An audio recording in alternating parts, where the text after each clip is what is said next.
राहतो, दिवस राहतो आणि 12 घंटे रात्र होते. रात्र व्हायलाच नको. 12 घंटे लोक झोपेमध्ये घालवतात, विनाकारण रात्र निघून झाले.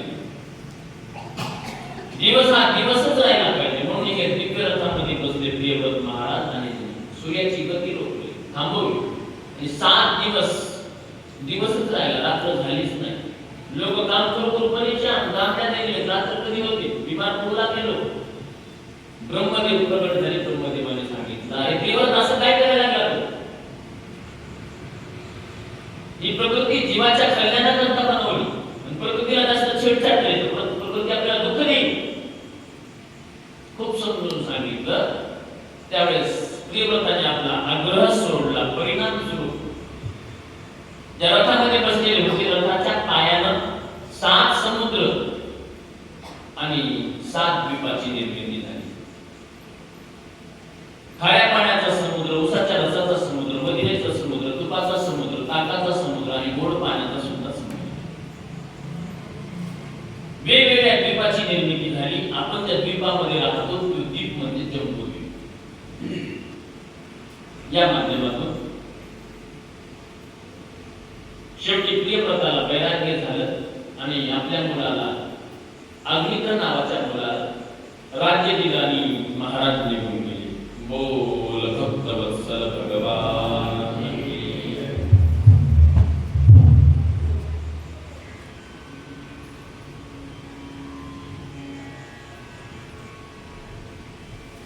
या वंशामध्ये झाले महाराज नाभी आणि नाभीला खूप मोठा एक यज्ञ उत्सव केला. पुत्र प्राप्तीसाठी पुत्रदानीची यज्ञ केला, ज्यामधून भगवंत प्रसन्न झाले आणि नाभी महाराजांनी सांगितलं, प्रभू मला तुमच्यासारखा मुलगा पाहिजे. भगवंत म्हटले, माझ्यासारखा मीच. आणि भगवंताचं प्राकट्य ऋषभदेवच्या माध्यमातून झालं. बोल ऋषभदेव भगवान की एवढं तेज त्या ऋषभदेव भगवंताचं. इंद्र जळू लागला, पाऊसच पाडला नाही. भगवंताने आपल्या तेजाच्या माध्यमातून पाऊस पाडला. शेवटी इंद्र लज्जित झाला आणि इंद्राने आपली पुत्री जयंती, आपल्या मुलीचा विवाह ऋषभदेवाबरोबर लावून दिला. परिणाम स्वरूप या ऋषभदेवाच्या घरामध्ये 100 मुलं झाले. पहिला मुलगा भरत, ज्याच्यामुळे या देशाचं नाव पडलं भारत. एक वेळेस ऋषभदेवाने आपल्या 100 मुलांना समोर बसवलं आणि दिव्य उपदेश दिला. मुलांना हे जे शरीर मिळालं आहे ते कशा करता मिळालं आहे? केवळ खाण्यापिण्याकरता मिळालेलं नाहीये. मग कशा करता मिळालं? भगवंताचं भजन करण्याकरता.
या झाला फाटा बाजीचा.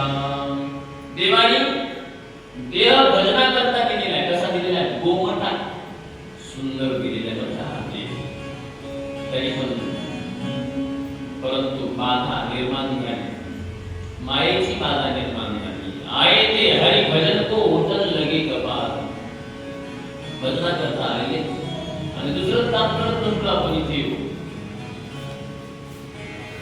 ज्या गोष्टी करता आपण बाजारात गेलो ती वस्तू घ्यायला पाहिजे का नाही आपण? त्याच्याकरता गेलो ते दुसरीकडे करत नाही.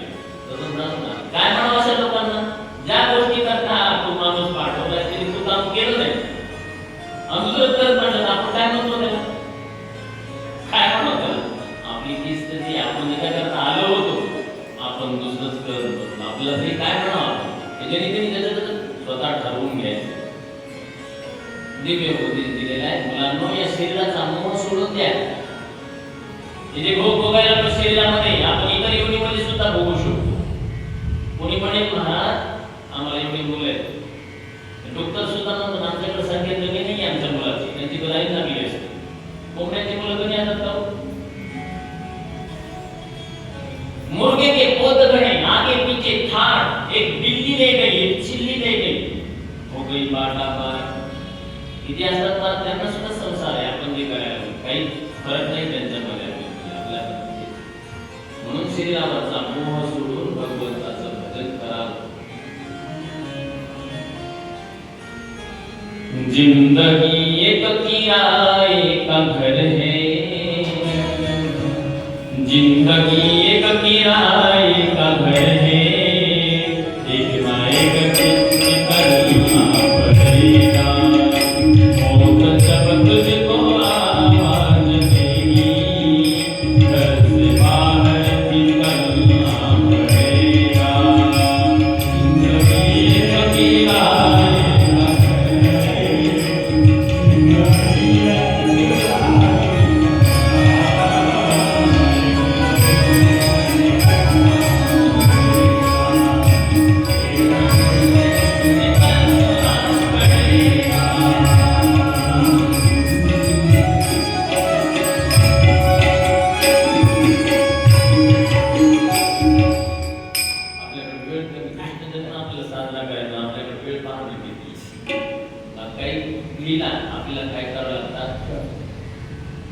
व्यास रूपाने सांगायला लागतात, काही लीला समास रूपाने सांगायला लागतात, काही व्यष्टी आणि काही समस.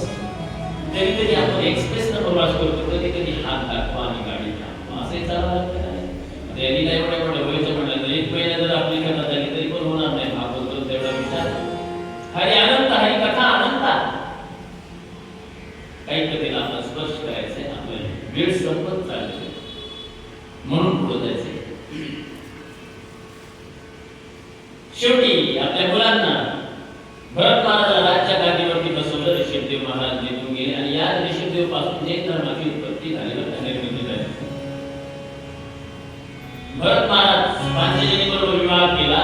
1 करोड वर्ष राज्य केलं भरत महाराजांनी आणि शेवटी नेपाळमध्ये गंडकी नदीच्या किनाऱ्यावरती भजन करण्याकरता गेले आणि रोज सूर्याला अर्घ्य देऊ लागले. आपणही सूर्यदेवाला रोज अर्घ्य द्यावं. जगताचे प्रत्यक्ष साक्षी सूर्य भगवान. काय होतं सूर्याला पाणी दिलं तर तो का प्यासा आहे का? त्याला का तहान लागली की? तोच बरोबर आपल्याला सूर्य पाणी देतो. बरं, जल देणारी पाणी देणारी देवता सूर्य भगवान. सूर्य तापायला लागले तर समुद्रामधलं पाणी काय करतात? शोषण करतात, बाष्पीभवन होतं आणि मग ढगांच्या माध्यमातून इथपर्यंत आणतात. सूर्य पाणी देणारी देवता, त्यांना पाणी द्यावं. सूर्य ही नेत्राची देवता आहे. आपले डोळे कमजोर असतील तर सूर्याकडे सकाळी सकाळी पहा, दर्शन करा. आदित्यस्य नमस्कार ये कुर्वन्ति दिने दिने जन्मांतर सहस्रेषु दारिद्र्यं नोपजायते. जर रोज सूर्याला पाणी दिलं, नमस्कार केला तर पुढच्या हजारो जन्मामध्ये माणसाला दरिद्रता येत नाही.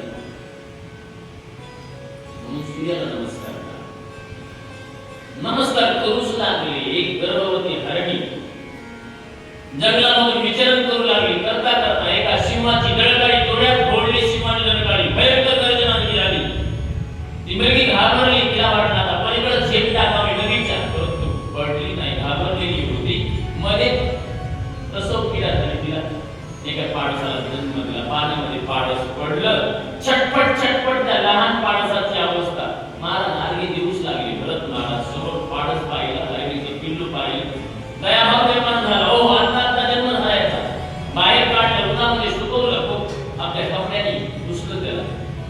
दयाभाव संपला, परंतु त्या भरत महाराजांना वाटला आपण जर जंगलामध्ये सोडलं तर हिंस्र प्राणीला खाऊन टाकतील. कुटियामध्ये आणलं, आपल्या झोपडीमध्ये साधू लोकांकडून दूध मागितलं तर त्याला पिऊ घालतो.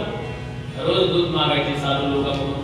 भजनाला आले होते तर त्या हरणाच्या पारसावरती मोह निर्माण झाला. एवढा मोह निर्माण झाला, जसं मोठा होऊ लागला त्याला गवत आणायचे महाराज जंगलामधून, त्याला खाण्याची व्यवस्था करायची आणि रात्रंदिवस त्याचं चिंतन होऊ लागलं. भगवंताचं चिंतन सुटलं आणि पाडसाचं चिंतन करू लागले महाराज. आणि महाराज ते पाडसच एक वेळेस हळूहळू पाडस मोठं झालं आणि हरणाच्या कल्पामध्ये जंगलामध्ये निघून गेले. आणि भरत महाराज प्रत्येकाला विचारू लागले, माझं पाडस पाहिलं का, माझं पाडस पाहिलं का. पाडस पाडस करता करता महाराजांचं अन्न पाणी सुटलं, जंगलामध्ये पडले, बेचैन अवस्था. आणि अशा अवस्थेमध्ये महाराजांचा प्राण निघून गेला आणि पाडसाची आठवण राहिली, हरणाची आठवण राहिली. म्हणून पुढचा जन्म मिळाला महाराजांना, तो हरणाचा जन्म मिळाला. कशामुळे? वासना राहिली शेवटच्या टाइमाला. म्हणून जड भरत राजा हरणी गर्भाला घाला तू घातला वासनेने. शेवटच्या टाइमाला जशी आपली इच्छा आहे, वासना आहे, माणसाला जीवन कसा जन्म पुढचा मिळतो, शास्त्राचा निर्धार आहे. अंते यामध्ये सागती. म्हणून शेवटच्या टाइमाला भगवंताची स्मृती खूप महत्वाची.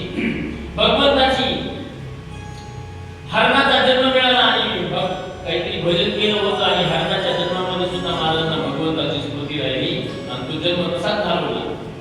आणि हरणाचा जन्माच्या नंतर पुढचा जन्म जो भेटला अंगिरा नावाच्या ब्राह्मणाच्या घरामध्ये महाराजांना जन्म भेटला. आणि महाराजांनी लहानपणापासून अशी जडगत अवस्था दाखवली लोकांना, असं वाटू लागलं की याला काहीच येत नाही. वेड्यासारखं जीवन दाखवलं. वडिलांनी गायत्री मंत्र पाठ करायला सांगितलं, परंतु यांना गायत्री मंत्र सुद्धा पाठ नाही. वडिलांनी नाव ठेवलं आले की जडपती तुझी, तुझं नाव जडभरत.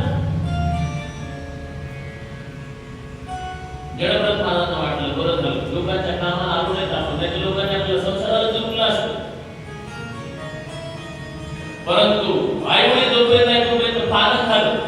भावाच्या बायकाने सांगितलं बस त्याला खाऊ घालू घालू, आमच्या हातात दुखायला लागले, काहीतरी काम लावलं. रानामध्ये झोपडी बांधून दिली. जडभरत महाराजांची रानामध्ये राहू लागले. एक वेळेस काय झालं, एक सरदाराचा डाकून तर सरदार त्यांनी देवीला नमस्कार केला. केला देवी माता, माझा मुलगा झाला तुम्ही गडबडी देईल आणि योगायोगाने मुलगा झाला ना. आता माणूस पाहिजे बळी देण्याकरता देवीला. काही दुष्ट लोक शोधू लागले, माणसाला शोधू लागले. जंगलामध्ये महाराज दिसले. जडभरत महाराजांना आंघोळ घातली, चंदन लावलं, आंघोळ घातली. दिव्य भगवानाचं जेवण दिलं खाण्याकरता. जेवण केलं महाराज. नवीन कपडे घालायला दिले. चला म्हणले देवीच्या समोर वाजवत चांगलं जडभरत महाराजांना वागवलं. महाराज वागले. सरदाराने आणि सरदाराने तलवार काढली. तलवार मारणार इतक्यामध्ये देवीच्या त्या मूर्तीमधून देवी खरोखर दुर्गा माता प्रगट झाली. बोल दुर्गा मैया. सरदाराच्या हातातली तलवार घेतली आणि आजवर सरदाराचंच मुंडकं धडाच्या वेगळं करून टाकलं. सगळे काही दुष्ट लोक होते, सगळ्याचं मुंडकं धडाच्या वेगळं करून टाकलं. जडभरत महाराजांनी पाहिलं आणि जडभरत महाराज जंगलामध्ये विचरण करू लागले. ब्रह्मवेत्त अवस्था, सगळ्या कणाकणामध्ये भगवंताला पाहणारे अशी अवस्था जडभरत महाराजांची. एक वेळेस जंगलामध्ये सिंधू सोवीर नावाचा राजा, रघुवर नावाचा राजा प्रवचन ऐकण्याकरता जाऊ लागला. पालखीमध्ये बसून जाऊ लागला. पालखीला 4 भार वाहक पालखीमध्ये निघाले. त्याच्यामधला एक भार वाहक थकल्या गेला. राजा सांगितलं कोणी असेल जंगलामध्ये तर महाराज भेटले. जडभरत महाराज पालखीला लावलं, खांद्याला लावलं. परंतु जडभरत महाराज प्रत्येक किड्यामुंगीमध्ये भगवंताला पाहणारे आणि चालता चालता जर मुंगी पायाखाली आली तर महाराज उडी मारायची. उडी मारली की त्या पालखीची अवस्था गडबडून जायची. चटकन डोक्याला लागायचं रघुगणाच्या पालखी. रघुगणाने सांगितलंय भारवाहकांनो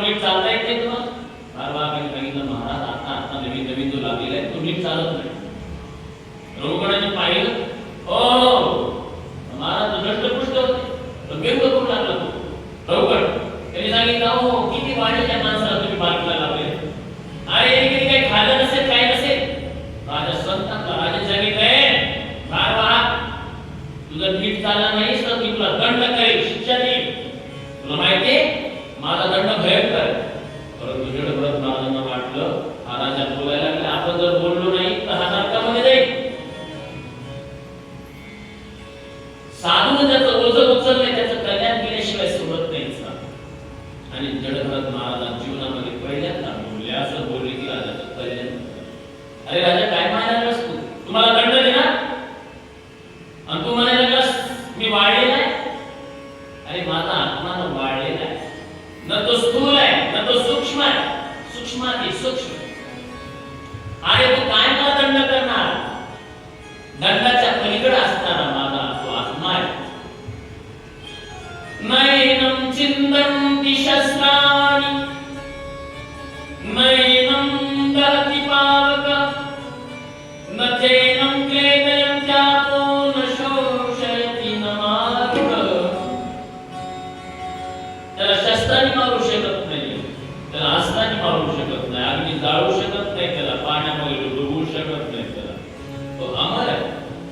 असे बोल ऐकले रंगवट पालखीमधून उडी मारली आणि महाराजांच्या चरणावरती नतमस्तक झाले.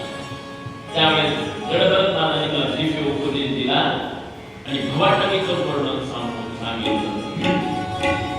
राजाचा अहंकार निघून गेला रघुगण नावाच्या राजाचा आणि संसाराचं दिव्य वर्णन केलं. संसार कसा आहे गंगाजीचं वर्णन केलं गेलं भवाटवीचं वर्णन केलं गेलं. अन्याने द्वीप सूर्याच्या रथाची गती सांगितली आणि शेवटी परीक्षितने विचारलं महाराज हे नरक कुठे आहे. पाताळापासून 50 करोड योजन दूरवरती सत्य लोक आहे.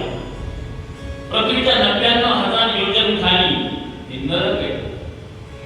संयमिनीपुरी तामिश्र अंधतामिश्र रवरव महारवरव कुंडीपाक कालसूत्र आसिकप्रवन सुकर्म गांधकु गप्रेम भोजन संतोष तत्व सुरमी वैतरणी पुयोद प्राणरोध लालाभक्ष 28 प्रकारचे नरक आहेत. कोणत्या पापामुळे यमदूत जीवाला तिथे घेऊन जातात याचंही वर्णन केलं गेलं. जो पुरुष दुसऱ्याची संपदा हरण करतो परस्त्रीचं हरण करतो अशा लोकांना यमदूत तामिश्र नावाच्या नरकामध्ये घेऊन जातात. जिथली भूमी तांब्यासारखी लाल लाल तापलेली आहे. मग तिथं अनवाणी पायानं हजारो करोडो वर्ष यमदूत चढवायला लागतात. ओरडत राहतो जीव पुन्हा त्याच्यामध्ये प्राण टाकतात पुन्हा जिवंत करतात. मारिकी झोडीकी तोडीकी भयंकर यमाचे दूत. जे लोक दुसऱ्यांना धोका देऊन दुसऱ्यांचा पैसा घेतात अशा लोकांना यमदूत अंधतामिश्र नावाच्या नरकामध्ये घेऊन जातात. जे लोक दुसऱ्या प्राण्यांना कापून त्यांचं मांस भक्षण करतात अशा लोकांना कुंभीपाक नावाच्या नरकामध्ये यमदूत घेऊन जातात. तिथे उकळत्या तेलामध्ये जसं आपण भजे वगैरे तळतो ना यमदूत आपल्याला उचलतात तेलाच्या कढाईमध्येच तळतात. बोलू राहते ना तिथं ताण भुकेनं व्याकुळ असा असणारा जीव ओरडत राहतो. जे लोक घरी आलेल्या अतिथ्याला योग्य वाकडे नजरेनं पाहतात अशा लोकांना यमदूत वज्रकुंड नावाच्या नरकामध्ये घेऊन जातात. तिथे गेल्यानंतर गिधड आपल्या डोळ्याला लोचून लोचून घेऊन जातात. भयंकर वर्णन केले परीक्षित महाराज बोलले महाराज भयंकर या नरकाचं वर्णन नको महाराज. शुद्ध महाराज सांगितलं परीक्षित जीवाच्या कल्याणाकरता काय बनवलं नरक बनवलं. पहा आपण या कपड्यावरती डाग लावले. डाग लावले तर काय करावं लागेल आपल्याला भाव लागेल ना. तुम्ही म्हणाल मला कंटाळा आला आम्ही धुवू शकत नाही. आता ते काय झालं पहिल्या काळामध्ये धोबी होते आणि धोबी राहिले नाही आपण वॉशिंग मशीन आणलं घरामध्ये. मग धोबी काय करतात महाराज सगळ्या गावातले कपडे एकत्रित करतो. धोबी पाटलाचे कपडे गरीबाचे कपडे बाळातीचे कपडे सगळे कपडे एका टोपलीमध्ये भिजवतो हलका निरमा आणि त्याच्या बायकोचं भांडण झालेलं असावं घरामध्ये आणि सगळ्या रात कपड्या पाडतो गावातल्या लोकांच्या नंतर आपलं काढतो बायको का बोलली म्हणून असा हलका निर्माण सगळं गडूळ पाणी त्याच्यामध्ये महाराज जो लोक डाग लावायला लागले आणि डाग सोडवण्याकरता कपडे घरी धुवायला लागले. परीक्षित म्हणले महाराज पाप आम्ही करू पाप उभी करायला पण ना पापाचं प्रायश्चित्त कोण करेल ना पापाचं प्रायश्चित्त करण्याकरता आमच्याकडे वेळ नाहीये पाप करण्याकरता वेळ आहे. मग धोबीघाट बनवला भगवंतांनी धोबीघाट मध्ये हातात तिथे गेल्यानंतर मग या कपड्याला यमदूत असं झोडतात नाही त्या यमाशी करुणा बाहेर काढीती कुणी प्राण ओढाळ सापडे जैसा म्हण थोर यातना असं मारतात. गाव कशा करता मारतात कपडे स्वच्छ करण्याकरता मारतात. पण परीक्षितनं हात जोडले महाराज पाप आम्ही करायला लागलो तो पापाचं प्रायश्चित्त सुद्धा आम्हीच करू. आम्हाला असा एक साबण सांगा एकदा लावला की सगळे दाग धुवून गेले असा साबण कोणता आहे महाराज. शुभदेव महाराजांनी साबण सांगितलं परीक्षित नोट करा. केचित केवलया भक्त्या वासुदेव परायणा आगम दुर्गंतिकाश्रेण निहारनिव भास्कर. परीक्षित शुभदेव महाराज सांगायला लागले नोट कर तू. केचित केवलया भक्त्या केवळ भक्तीच्या माध्यमातून कशीही ताक असू द्या कशीही ताक असू द्या एकदा लावणारे लावला हा नामरूपी साधन एकदा भगवंताचं नाव घेतलं नाही घेतलं सगळे पाप नष्ट होऊन जातात. कसे तृण अग्नी वेळे समरस झाले तैसे नामे केली जपता हरी. एकदा भगवंताचं नाव घेता नाम विठोबाचे घेता नाम विठोबाचे पर्वत जळती पापाचे पर्वत जळती पापाचे पर्वत जळती पापाचे.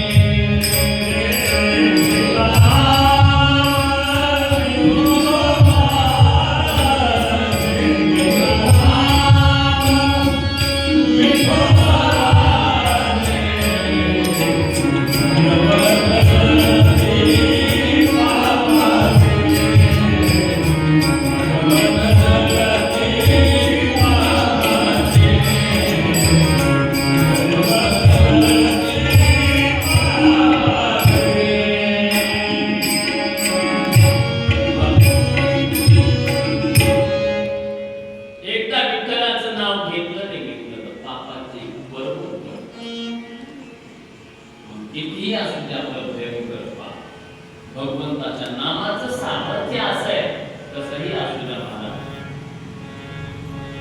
बघा ना त्या वाल्या कुळाने किती पाप केलं म्हणतात काहीतरी रांजण भरले म्हणतात दंतकथा आपण ऐकत राहतो. एवढं पाप झालं की त्याला राम सुद्धा म्हणता येत नाही उलट म्हणू लागला तो. कारण की राम म्हणण्याकरता लागतं ते पुण्य त्याच्याकडे नव्हतं. तो काय म्हणायचा मरा म्हणायचा. उलटा नाम जपत जग जाना वाल्मीकि भय ब्रह्म समान. उलट म्हणू लागला तो मरा म्हणू लागला. परंतु महाराज कधी मरा म्हणता राम झालं आणि राम नामाची ताकद एवढे मोठे त्याने पाप केले होते सगळे भस्म होते. अजामिळाचं चरित्र सांगितलं एवढा पापी अजामिळ दास्या संसर्ग दूषित वेश्येमध्ये रममाण झालेला तो एवढे पाप केले एवढे पाप गाठले जीवनामध्ये महाराज ब्राह्मण आहे तो अजामिळ परंतु ब्राह्मणत्व नष्ट करू लागलेलं आहे. जीवनामध्ये माणसाचं पतन नको उत्थान झालेलं चांगलं परंतु जीवनामध्ये पतन बोललं नारायण. आणि शेवटी यमदूत आले. घाबरला तो आजानील आणि मुलावरती सहजच प्रेम जोरात ओरडला, अरे नारायणा धाव. नारायणा म्हटल्या बरोबर ते यमदूतांनी फास टाकला होता. तितक्यामध्ये विष्णूचे दूत सुद्धा आले. विष्णुदूतांनी सांगितलं, अरे आमचं गिरायक आहे. यमदूतांनी सांगितलं, आमचं गिरायक आहे. निर्णय करू शकले नाही मग यमदूत. त्यांनी सांगितलं, अरे जीवनभर पाप केलेलं आहे आमचा, आम्ही याला घेऊन जाणार. विष्णुदूतांनी सांगितलं, अरे मूर्खांनो तुम्हाला माहित नाही आता त्यांनी नारायण नाव घेतलं. यमदूतांनी सांगितलं, अरे हे नारायणाच्या मुलाचं नाव आहे, मुलाकरता घेतलं. विष्णुदूतांनी सांगितलं, मुलाचं आत्ताचं नाव आहे, परंतु नारायण नाव हे अनादी आमच्या स्वामीचं नाव आहे.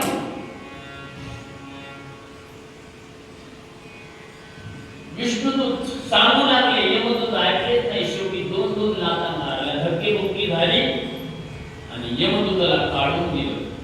अजाण्याला तसंच सोडलं. यमदूत यमाकडे गेले आणि आपला फास यमफास टाकून दिला. महाराज आजपासून तुमची नोकरी करणार का? विष्णुदूताने मला मारलं, तो आजार मिळेल. आपल्या मुलाचं नाव घेऊ लागला. नाही, नारायण वाढल्याबरोबर यमाने त्याच्या तोंडावरती हात ठेवला. अरे काय करायला लागले? हे नाव जर इथल्या लोकांच्या कानावरती आलं तर आपली शाळा खाली होऊन जाईल, सगळ्यांचा उत्तर होईल. बाजूला आणलं. नारायण नावाची महत्ता सांगितली यमदूतांनी. हे पवित्र नाव आहे. हे नाव कसंही घ्या, पडताना घ्या, उठताना घ्या, कसंही घ्या, कोणालाही उद्देशून घ्या, पण ते नाव कोणाचं आहे वास्तविकता? भगवंताचंच नाव आहे. बी पेरताना कसंही केलं तर तोंड खाली जरी झालं तरी पण ते उगवतं का नाही? तसं नाव कसंही घ्या, भावनेनं घ्या, खूप भावनेनं घ्या, त्याचा परिणाम दाखवणार म्हणजे दाखवणारच. लहान लेकराला माहित नाहीये विस्तव कसा असतो, पण तरी लहान जरी असला तरी ते लहान लेकराने विस्तवाला हात लावल्यानंतर आधी त्याचा परिणाम दाखवतो का नाही? दाखवतोच. तसं नाम आपला परिणाम दाखवतो म्हणजे दाखवतो. आजार मिळाला. शेवटी वैराग्य झालं आणि विष्णुदूतांनी यमाला विचारलं, मग आम्ही आणायचं कोणाला? यमाने सांगितलं त्या लोकांना. कुणाला? जिव्हान भक्ती भगवत गुणनामधेय ते कश्चन स्मरति तच्चरणारविंदम. ज्याची जीभ भगवंताचं गुणगान करायला तयार नाही अशा लोकांना घेऊन, ज्यांचं चित्त भगवंताचं स्मरण करायला तयार नाही अशा लोकांना, ज्यांचं डोकं भगवंताच्या चरणावरती नतमस्तक व्हायला तयार नाही त्या लोकांना घेऊन जरा नोट केली यमदूतांनी.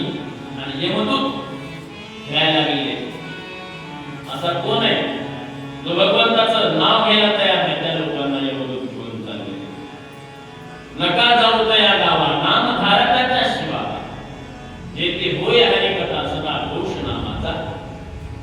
या माध्यमातून भगवंताच्या नामाची महिमा गायली गेली. आणि शेवटी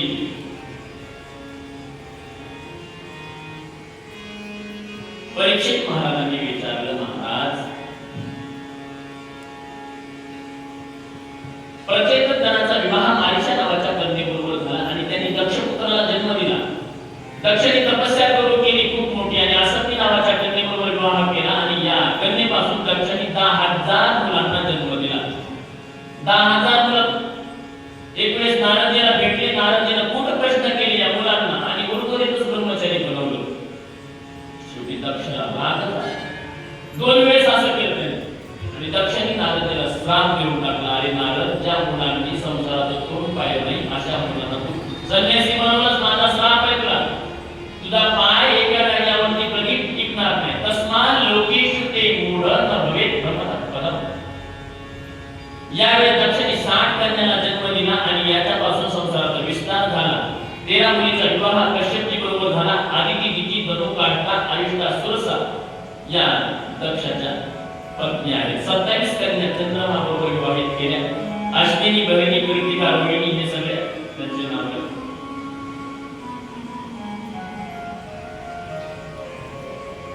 दिती नावाच्या पत्नीपासून दैत्यांची उत्पत्ती झाली. दितीची एक मुलगी आहे जिचं नाव आहे रचना आणि त्या रचनाचा विवाह कष्टा मुली बरोबर झाला आणि कष्टाला 2 मुलं झाली.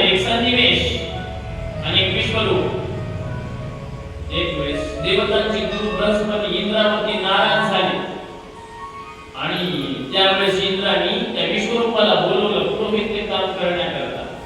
परंतु तो पुरोहित काम करता करता इंद्राला स्वतः म्हणायचा तो विश्वरूप, परंतु हळूच आपल्या मामाला सुद्धा दैत्यांना सुद्धा आहुती द्यायचा. इंद्राला कळालं, गडबड करायला लागला. इंद्राने तलवार उचलली, विश्वरूपाची तिन्ही मुंगी कापून टाकली. कष्टामुळेला राग आला बापाला, आपल्या मुलाला घेऊन गेला आणि मुंडच कापून टाकली. यज्ञ केला, त्या यज्ञामधून पुत्रासुर नावाचा राक्षस प्रगट झाला इंद्राला मारण्याकरता. परंतु मरीची नावाच्या ऋषीच्या हाडापासून वज्र बनवलं इंद्राणी आणि वज्राच्या माध्यमातून वज्रासुराचा वध करून टाकला.